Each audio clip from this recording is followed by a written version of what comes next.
So, to close our time of Thanksgiving, may we now call on Pastor Norman to share his testimony and a brief reflection of Psalm 107 verse 1. So, ang nakalagay pong talata dyan sa inyong program is Psalms 107 verse 1. Isang talata lang. Yatin na exhortation to. Ito'y pagpapasalamat sa kabutihan ng ating Diyos.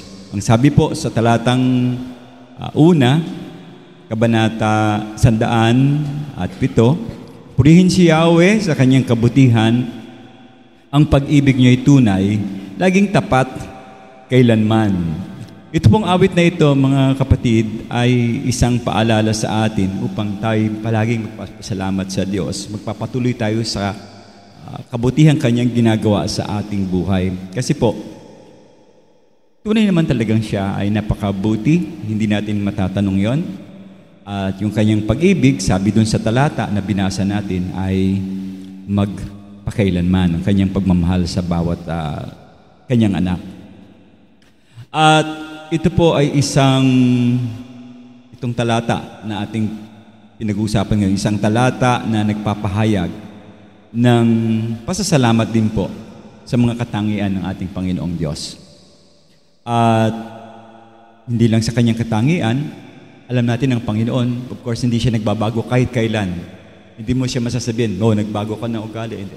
Remain faithful, sayang ang sinabi niyong sa inyong mga patotoo. Hindi rin siya nagmamaliw. At ang maganda sa Panginoon, napakaganda, super ganda. Patuloy siya nagbibigay ng biyaya sa ating buhay dahil sa kanyang pagmamahal sa atin. Tignan natin yung kabutihan ng Diyos. Maiksi lang ito. Ang ibig sabihin kasi ng salitang kabutihan ng Diyos, in return, dapat lagi tayong nagpapasalamat. Pag nakikita mo ang Diyos mabuti, dapat nagpapasalamat tayo sa Kanya. Palagi tayo magpasalamat sa Kanya kasi siya naman ay talagang palaging napakabuti. Hindi siya nagmamaliw, sabi ko kayo na. At kahit kailan, ako sa buhay ko, sa buhay ninyo, walang instances na matutukoy nyo na ang Diyos ay nagbago. Hindi siya nagbago. Kahit kailan nanatili siyang sa kanyang pagiging soberano at higit sa lahat, wala kayong matutukoy, mapipinpoint sa Diyos na siya ay isang masamang Diyos. Mabuti ang ating Panginoong Diyos. Now, ano ba ang mga naging kalagayan natin noong 2024? Binalikan natin yan ngayon at for sure, meron sa inyong nakatanggap na magagandang bagay na inyong pinabahagi ngayong umaga.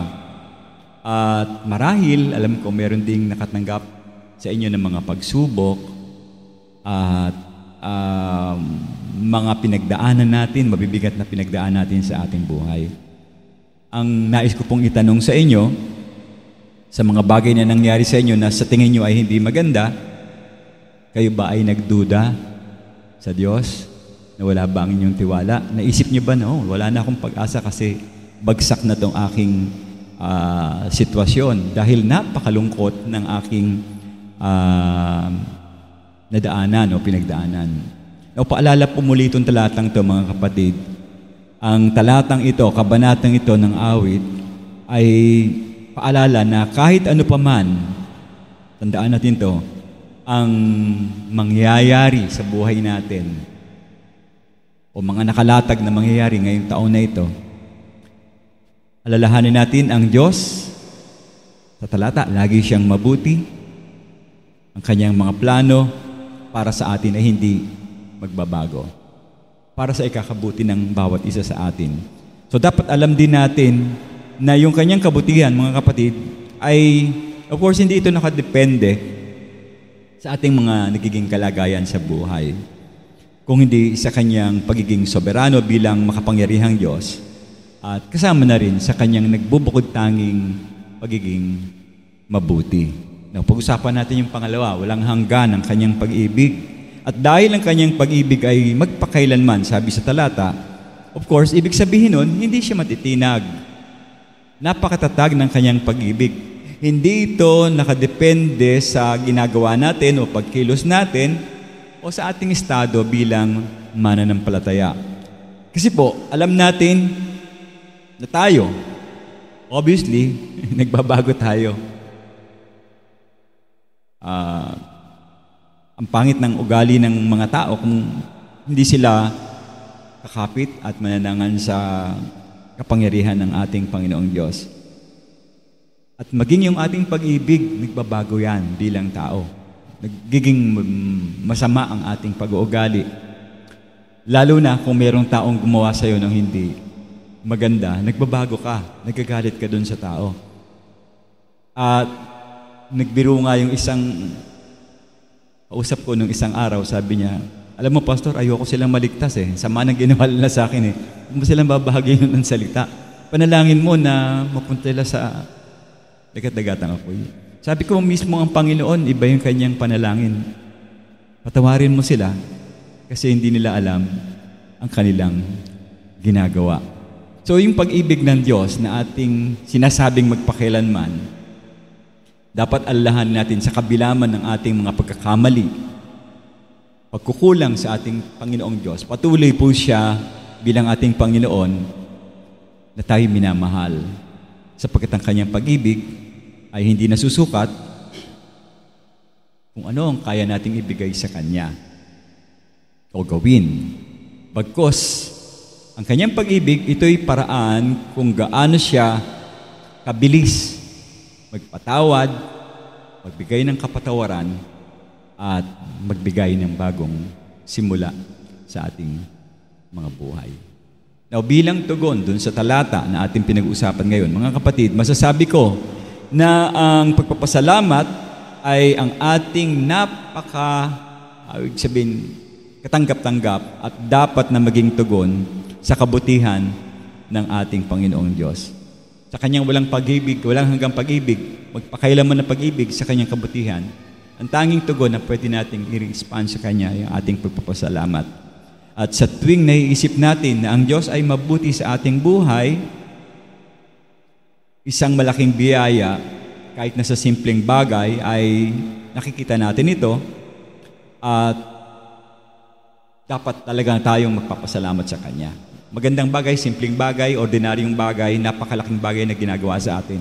Dapat natin siyang pasalamatan. Magkaroon tayo ng isang aktibong desisyon sa ating pagtugon sa ating Panginoong Diyos.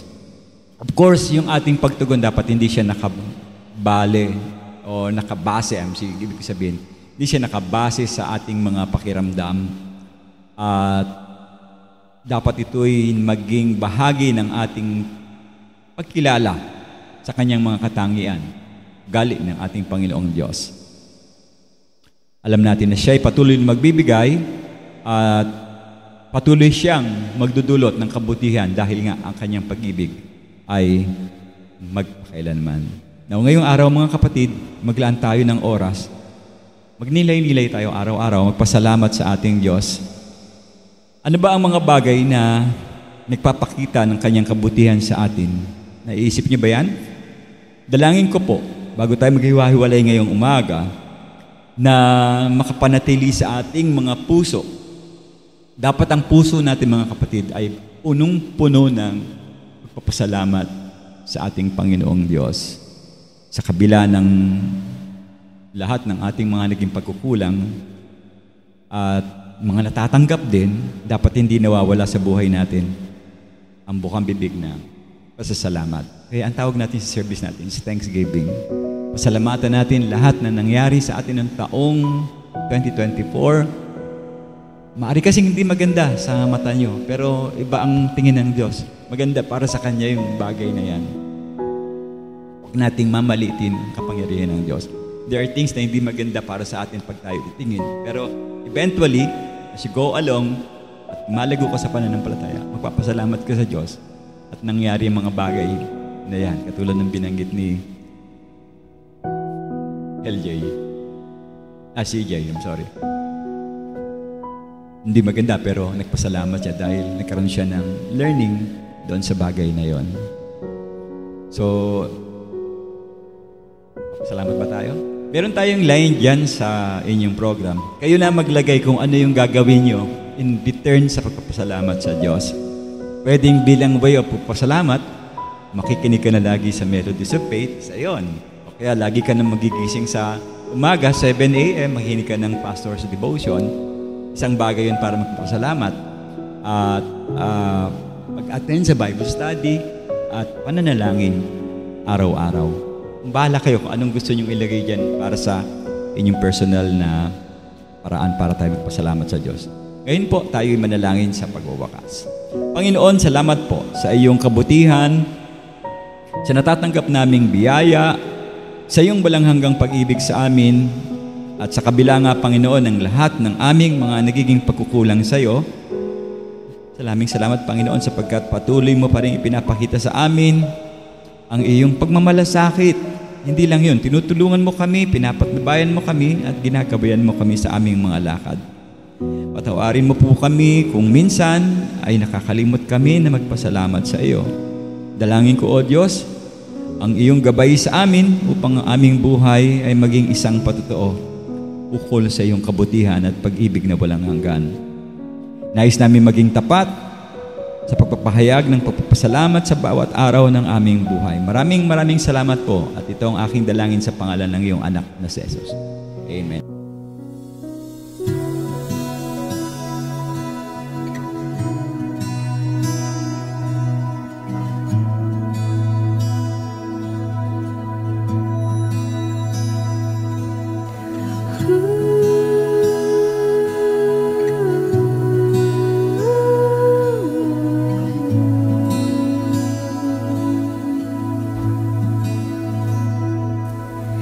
Around you, such beauty, your majesty could fill an endless sky. Holy are you, Lord,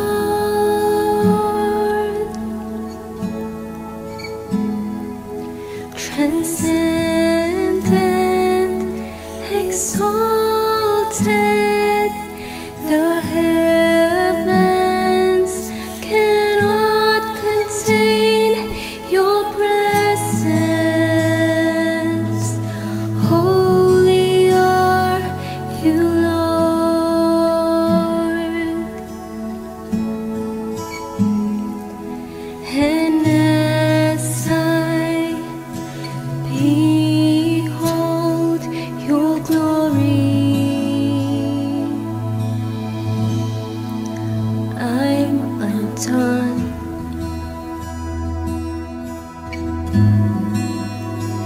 I bow down at your feet.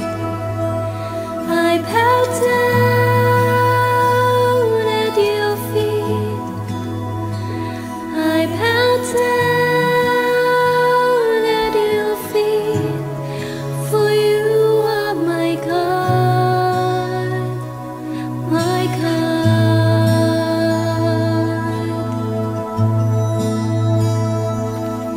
You saved me, the sinner, with crimson red. You washed me white as snow. How I love you, Lord. You loved me, the mocker, with kindness. You won my heart forever.